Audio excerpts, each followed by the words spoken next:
We want to evaluate some integrals. The first is this one. I'm going to integrate by parts. Call u equals inverse sine of x. dv is dx. So du is that. And v is just x.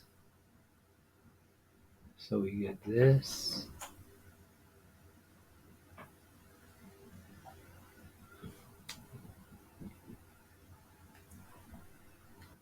Okay, so the first one, the inverse sine of 1 is pi over 2.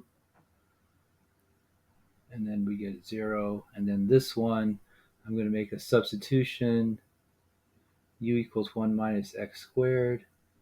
So du is minus 2x dx.